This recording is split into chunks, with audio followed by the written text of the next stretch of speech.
82 laps complete in Richmond as you get your choice of onboard views, 8 of them on our FX coverage tonight. Great show on FX last night after the Busch race, that NASCAR Drivers 360. Boy, that was a lot of fun to watch. A lot of judicious editing and very, very neat look behind the scenes at the Wallace brothers and Kevin Harvick. It was a pretty cool show.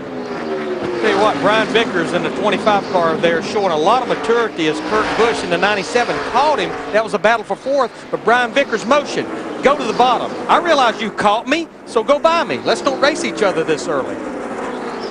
Brian Vickers called in with a little update report on his car. Still very tight, center off, pretty tight, center off, especially under throttle, late roll and early throttle, and especially on the bottom. Still neutral getting in. You still look as good as anyone out there. You still look as good as anybody. Matt? Well, you can hear Brian Vickers telling his team about his race car, his spotter, and also the co-car owner on the 25, Ricky Hendrick, high atop the spotter stand, giving him encouragement, also telling him, just stay in your rhythm. Remember what you saw in the Busch race last night when you were on top of the Busch Series pit box. You'll reel them back in. It'll just take time, and we'll work on that race car. He currently runs in the 5th position. Well, Matt, Kurt Busch started in the 23rd position. He's climbed all the way up into 4th. He said when the race first started, it took about 10 or 12 laps for his car to really get going. But now it's really fast, he says, coming off of turn 2. You know who's the most nervous guy here at the racetrack right now?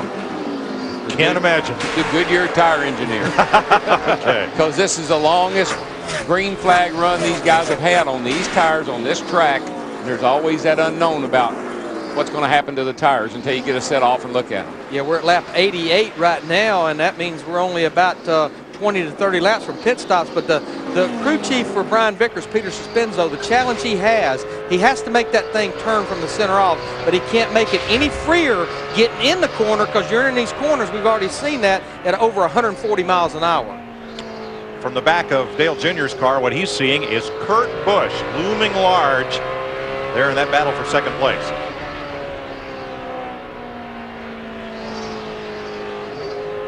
Busch laps past Jimmy Spencer. They trail Jimmy Johnson by 1.4 seconds. It'll be 90 laps complete here in Richmond.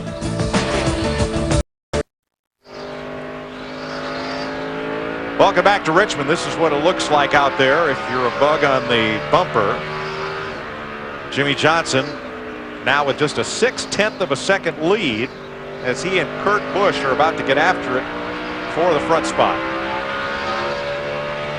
Greg Biffle and Rusty Wallace had an encounter of the short track kind right there. Yep. That's what happens when you go down in the corner under somebody. You know, you got to have a little slide factor there. And the result was Biffle's teammate, Jeff Burton, moving past Greg and up into what was then 9th place. They're now 10th and 11th. That's a pretty hard lick.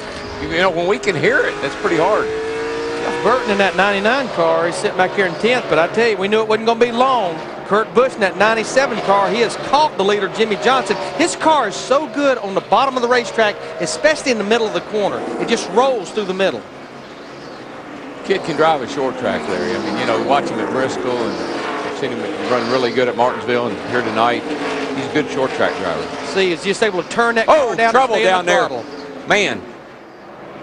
Jeff Green. The 9 car just knocked it, just pushed the 43 out of his way. Jeff Green. I don't know. I couldn't tell if Jeff got out of the throttle and the 9 got into him. Well, we're sorry for that, folks.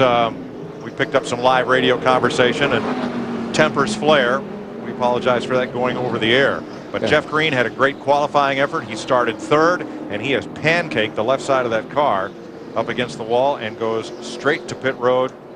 We'll see if he turns into the garage or not. Yeah, that caution was a huge break for people like Bobby Hamilton Jr., Dale Jarrett, and Ricky Rudd. Let's see what happened here. The 9 just goes down there, and pictures pretty much tell the tale there. The only excuse I could make for that is I thought he was going to go and he didn't. Yeah. Casey Kane turns Jeff Green around to bring out the second caution of the night at lap 101 of 400. Green's car now behind the wall and the window net down. And Terry Labonte in the 5 car had just went a lap down, so when we go back racing, he will get the pardon, the free pass to be back on the lead lap. Got to back and look at some tape from the lap before. Yeah, let's see if we can find out the rest of the story here. Here's the 43 behind the 9. Now he gives him a little nudge. Well, now, and in fairness, this is what Tony Stewart was asking us to do. He says, you see the result, you don't always see what leads up to what happens that we talk about. Yeah, and this time, we did. Guys got to know you got to make a little contact. I mean, that 43, you know, nudged him. I didn't see where it was that big a deal. But, Steve, what'd you see? Kurt Busch coming down pit road, DW. As crew chief Jimmy Fennick said, you're the fastest thing out there. They're not going to make any changes. Kurt saying I'm just a little bit loose in on the beginning of a run, so they're just going to put on 4 tires. Dick. Ryan Newman is in. They're going to try to loosen the car up with about every adjustment that they have available to him. His hand is out the window. He is waiting for a roll of tape to fix that rear view mirror. Matt. Leader Jimmy Johnson in. They've already made a wedge and track bar adjustment. Jimmy said the car was loose in. There's the 97's out. Oh, a tire's out. And everybody misses it getting by, but one is rolling across the end of pit road. Boy, it's so hard to see that tire. You know, when you're coming down pit road behind another car, that car moves out of the way and it's just sitting there right in front of you, but it did roll all the way out into the edge of the pit lane. Asphalt's black, so's the tire, so's the wheel. Yeah, and that's not the brightest part of the track. And the guy in front of you he swerves to miss it, and there it is. Here's the race off pit road. There you see the tire right there. That's the line that determines who beats who off pit road. Kurt Busch and Jimmy Johnson. Kurt Busch wins the battle, but they have to split the tire and wheel rolling across. Ryan Newman just gets by it.